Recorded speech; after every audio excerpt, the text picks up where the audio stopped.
Рестораны туристам, бистро студентам, столовые рабочим. В Петербурге гастрономические предложения на любой вкус и кошелек. Готовят много и много выбрасывают, говорит Фред Ужицкий. Он 5 лет проработал в общепите, теперь начал свое дело. Производит соевые продукты, сыр, йогурты, переработанное сырье, а кару тоже старается пускать в дело. Сам по себе, если говорить, вот как у нас продукт, это почти 700 килограммов акары в неделю.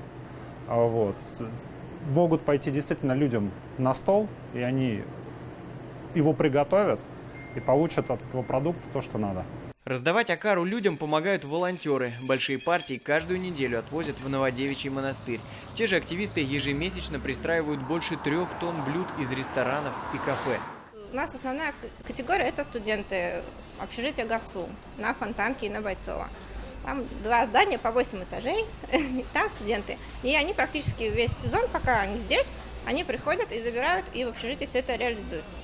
Главная идея, чтобы ни 1 грамм еды не пропал даром. Как ни странно, отчасти вдохновили молодых людей федеральные СМИ, когда день за днем показывали репортажи об уничтожении санкционных продуктов. Началась самая активная работа в январе, именно когда были вот эти все репортажи про раздавленные тонны помидоров, вот это вот все про сыр там. И как раз тогда у людей началось такое возмущение, они начали искать больше информации о том, что происходит с едой, которая пропадает.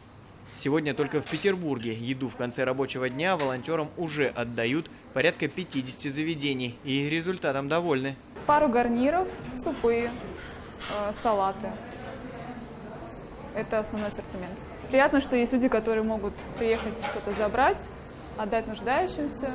Хотели бы волонтеры пристраивать и так называемую санкционную еду, но монопольное право вершить судьбу контрабандного импорта у специалистов Россельхознадзора. За прошлый год в Петербурге и Ленинградской области уничтожили 188 тонн еды. Сыры производства Германии и Литвы, и сухое молоко производства Чехии. Среди растительной продукции это польские яблоки, испанская хурма, салаты, то есть клубника Греция, достаточно широкий спектр продукции. Вся продукция была изъята в соответствии с правилами, утвержденными постановлением правительства 774 и уничтожена.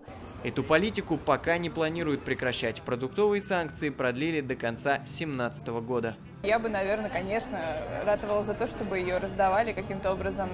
Есть, конечно, спорная информация о том, что она может быть там какого-то ненадлежащего качества, но в любом случае можно подписать документ с человеком, который ее получает, о том, что он не имеет претензий, что он полностью берет на себя ответственность. И, на мой взгляд, это было бы абсолютно нормальная ситуация. Любые продукты, если они могут служить человеку, они должны ему служить.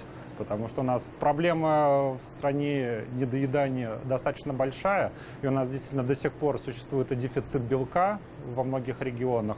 И поэтому я считаю, что если продукт даже как-то нелегально завезен сюда, пусть он бесплатный, но достанется действительно людям.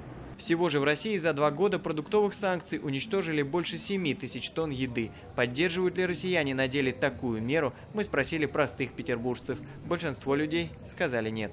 Если санкции введены, то, хотите, боритесь, но давить это как-то странно. И выглядит это, на самом деле, действительно вызывает недоумение, все эти картинки.